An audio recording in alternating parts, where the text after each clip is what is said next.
Good morning everyone. एक बार फिर से हमारे चैनल इंडियन साइंस टीम में आप सभी का स्वागत है।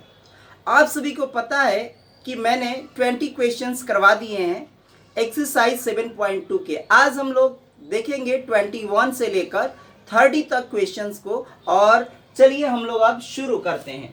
देखिए हमारे पास 21 नंबर क्वेश्चन यहाँ पर है, tan स्क्वायर 2x माइनस 3 और इसको dx के सापेक्ष हमको क्या करना है, यहाँ पर हम लोगों को इसका समाकलन करना है।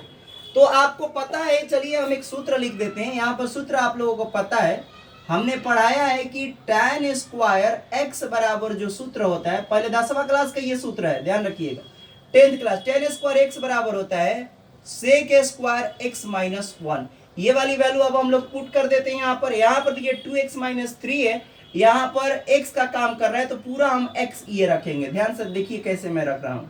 यहाँ हो जाएगा tan की जगह पर यहाँ सेक लिखना है, ये हो जाएगा सेक स्क्वायर, x की जगह पर पूरा रखेंगे ब्रैकेट के अंदर वाला और माइनस का 1 रख देंगे और पूरा का dx कर देना है। चलिए अब यहाँ क्या करेंगे, अलग अलग सेपरेट कर लेंगे हम लोग।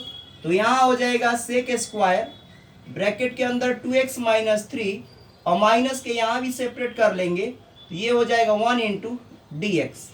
अब क्या करेंगे, यहाँ पर हम लोगों को मानना पड़ेगा, समझिए यहाँ पर पहले तो उसको कर लेते हैं हम लोग एक स्टेप करके। Sec square 2x minus 3 minus का ये हो जाएगा x, dx का x होता है 1 तो खत्म हो गया। अब देखिए यहाँ पर इसको हम लोग लेट कर लेंगे, क्या हम इसको मान लेंगे t। सेक स्क्वायर का जानते हो tan होता है, तो tan हम लोग लिख देंगे, बस इसको t मान लेते हैं। तो चलिए लेट, हम अंग्रेजी में लिख देते हैं, लेट 2x माइनस 3 बराबर हम लोगों ने t मान लिया, ठीक ना। अब इसको x के सापेक्ष अवकलन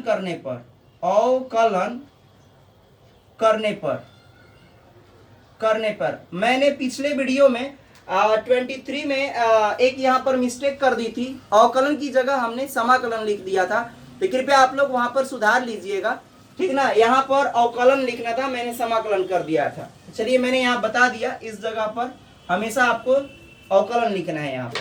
तो चलिए x के सापेक्ष करते हैं, तो यहाँ 2 कांस्टेंट है, बाहर निकाल लो। यहाँ हो जाएगा dx बाई dx, माइनस का ये तो कांस्टेंट है, ये 3 हो जाएगा और यहाँ हो जाएगा dt बटे में dx। अब देखिए इसका हो जाता है 1, ये हो गया गुणा 1, ये हो गया 0 और यहाँ आ जाएगा dt बटा में कितना dx। अब क्या करना है, इसको इस तरफ से मल्टीप्लाई कर दीजिए, तो ये हो जाएगा 2 dx बराबर इधर हो जाएगा dt। 2 को इधर नीचे लेके चले आइए, तो dx का मान आ जाएगा कितना dt और 1/2 हो जाएगा, नीचे चला गया तो 1/2 में आ गया। अब क्या करेंगे, ये वाली वैल्यू को हम लोग यहाँ समीकरण फर्स्ट जो यहाँ पर मान लेते हैं, इस वाले में हम लोग पुट कर देंगे dx का मान। यहाँ dx मैंने नहीं लिखा है, आप लोग लिख लीजिएगा, यहाँ पर छूट गया है dx माइनस का x। चलिए dx की वैल्यू यहाँ पर हम लोग ये वाला रख देंगे 1/2 dt और इसकी जगह पर हम लोग t का मान वापस रख देंगे। तो आइए मैं इधर लिखता हूँ, देखिए समझिए, i बराबर इसलिए मैं लिख सकता हूँ, इसलिए i बराबर हो जाएगा समाकलन का चिन्ह, ये हो जाएगा आपका कितना सेक स्क्वायर t और dx की जगह पर 1/2, यहां से लिखना है dx की जगह पर 1/2 dt, ये हो जाएगा dt। 1/2 को बाहर निकाल लीजिए, 1/2 बाहर निकल गया, ये बच जाएगा यहाँ पर सेक स्क्वायर t और इंटू का dt बच गया। सेक स्क्वायर t को आप लोग जानते हो कि सेक स्क्वायर x का डिफरेंशिएशन tan x होता है, तो यहाँ लिख लेंगे हम लोग tan x। यहाँ तो t चल रहा है तो t लिखेंगे, z चलता तो z लिखते, और प्लस में इधर में ध्यान से देखिए ये वाला भाग है माइनस x वाला, तो इसको हम लोग साइड लिख लेते हैं, तो माइनस का या x कर लेंगे। अब समझ में आ गया होगा। और एक कांस्टेंट टर्म हम बाहर से क्या जोड़ देते हैं, c जोड़ देते हैं। t का मान वापस कर दीजिए, t का मान कितना है वापस 2x माइनस 3, यहाँ लिख देंगे 1/2 tan, यहाँ हो गया 2x माइनस 3 और माइनस का x। अब सवाल ये उठता है कि आखिर हम लोग t की जगह पर ये वैल्यू क्यों पुट करते हैं। तो आप सभी को ये पता होना चाहिए कि फंक्शन दिया है x में, इसलिए हमें उसका आंसर भी x में ही लिखना होता है, ठीक है। तो इसीलिए हमने इसकी t की वैल्यू को हमने पुट कर दिया यहाँ पर और ये हो गया आंसर। अब आइए क्वेश्चन नंबर करते हैं हम लोग इस क्वेश्चन को मैं इसको इरेज कर देता हूं, मिटाने वाला इधर है। चलिए इसको इरेज करता हूं और इसके बाद में हम लोग क्वेश्चन नंबर करते हैं यहां पर। चलिए देखिए क्वेश्चन नंबर है ये 20, इसको करते हैं हम लोग, यहीं पे कर लेते हैं। यहां भी आप लोग मान लीजिए, लेट माना, यहां पर कितना मान लेंगे 7 - 4x बराबर का t, x के सापेक्ष अवकलन करने पर लिख लीजिएगा। यहां हो जाएगा d/dx, ये हो गया 7, माइनस का 4 कांस्टेंट है बाहर निकाल लो, d/dx, और यहां लिख लेंगे x, और इधर हो जाएगा dt बटे में dx।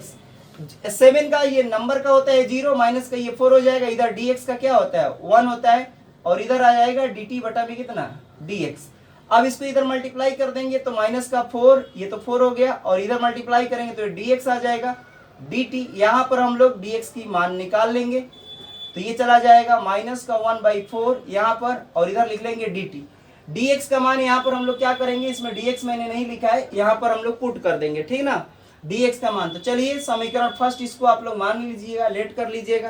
तो इसलिए i बराबर मैं लिख देता हूं यहाँ पर, i बराबर कितना हो जाएगा, ये हो जाएगा सेक, और सेक स्क्वायर की जगह पर, और इसके जगह पर पूरे की जगह पर हमको रखना है t, तो हमने t रख दिया। और यहाँ पर dx की जगह पर कितनी वैल्यू रखनी है, गुणा में करके रख दीजिए, -1/4, और इधर आ गया dt, ये पूरा रख दिया यहाँ पर। ये माइनस को हम लोग बाहर निकाल लेंगे, -1/4 को सीधे बाहर, ये आ गया सेक स्क्वायर t, और ये dt। सेक स्क्वायर t का आप लोगों को पता है कि tan होता है, तो माइनस का 1/4, ये हो जाएगा tan t, और प्लस का एक कांस्टेंट टर्म c। अब क्या करेंगे हम लोग, t का मान वापस कर देंगे, तो 7 - 4x है, तो यहाँ पर रख देंगे 1/4 tan, ये आ गया 7 - 4x प्लस का c। तो आप लोगों ने देखा यहाँ पर ये वाला हम लोगों ने कंप्लीट कर लिया, 22 आंसर आ गया। अब आइए हम लोग 23 को भी कर लेते हैं। 23 को मैं इधर इरेज कर देता हूं, इसको नोट कर लीजिए आप लोग।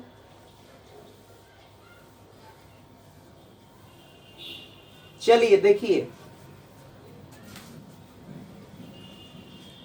यहां पर है 23 नंबर क्वेश्चन क्या है, देखिए थोड़ा सा हम लोग इसको एडजस्ट करने की कोशिश करते हैं। यहाँ पर i को मैं लिख सकता हूं, i बराबर यहां से इसको क्या लिख सकता हूं, आप लोग पहले लिख लीजिए 1/√1 - x²। साइन को इधर 1 छिपा हुआ है यहाँ पर, तो मैंने ऐसे लिख लिया, और इसको थोड़ा सा अरेंज करने की कोशिश की ताकि आपको समझ में आए। साइन इनवर्स x, और अंत में है हमारे पास dx। अब देखिए साइन इनवर्स को मानेंगे तो साइन इनवर्स का ये फॉर्मूला आ जाए, ये वाला पार्ट आ जाएगा, जब इसका हम लोग क्या करेंगे अवकलन करेंगे। तो चलिए इसको मान लेते हैं, यहाँ लेट कर लीजिए, माना साइन इनवर्स x बराबर t, x के सापेक्ष अवकलन करने पर dy हो जाएगा dx, यहाँ हो जाएगा साइन इनवर्स x, और इधर लिख देंगे dt बटा में dx। साइन इनवर्स का आपको पता है कि जो यहाँ पर दिया है यही वाला पोर्शन आता है, तो बस लिख लीजिए 1/√1 - x², और यहाँ आ जाएगा dt बटे में dx। अब क्या करना है आपको, इसको dx को इधर मल्टीप्लाई कर दीजिए, तो 1 अंडर में हो जाएगा 1 - x², और ये हो जाएगा dx, और इधर आ गया dt। ये वाली सारी वैल्यू देखिए इसमें हम लोग समीकरण 1 में क्या करेंगे, समीकरण 1 में हम लोग पुट कर देंगे, तो इसलिए i मैं लिख देता हूं डायरेक्ट। इसलिए i बराबर जो हो जाएगा, यहां पर देखिए इस वाले के बदले में, इतना के बदले में, यानी ये वाला और ये वाला पार्ट ये आ रहा है, साइन तो मान लिया है ना, तो ये पार्ट और ये पार्ट के बदले हम लोग लिख देंगे dt, तो dt हो जाएगा। साइन इनवर्स की जगह पर क्या लिख देंगे t, तो t इंटू यहां आ गया dt। और आपको पता है कि इसका समाकलन क्या होता है, t का होता है, n वाला फॉर्मूला लगाएंगे। चलिए n वाला फॉर्मूला लगा देते हैं, यहाँ 1 मान लेते हैं। सूत्र क्या बताया था, x के पावर n dx बराबर क्या होता है, x के पावर n + 1 अब बटा में n + 1, ये होता है। इस फॉर्मूला पर अप्लाई कर दीजिए। तो इसी के आगे मैं कर देता हूं यहाँ पर, ठीक ना, बराबर t के पावर कितना हो जाएगा 1 + 1 अब बटा में 1 + 1, अब प्लस का यहाँ हो जाएगा c, तो यहाँ कर लेंगे तो हमारे पास आंसर आ जाएगा, कितना हो जाएगा t का स्क्वायर अब बटे में 2, प्लस का सी। अब टी स्क्वायर का मान हम लोग रख देते हैं, टी का मान रख दीजिए बस, साइन इनवर्स है तो 1/2 को हम लोग थोड़ा सा अलग कर लेते हैं इधर, और यहाँ लिख देता हूँ साइन इनवर्स, और स्क्वायर की जगह पर आपको पूरा स्क्वायर चढ़ा देना लास्ट में सी। तो ये हो गया 23 का 23 का ये हो गया आंसर। अब चलिए मैं क्वेश्चन को लिख लेता हूं, तब तक के लिए मैं वीडियो को क्या करता हूं, थोड़ी देर के लिए रोक देता हूं, ठीक है।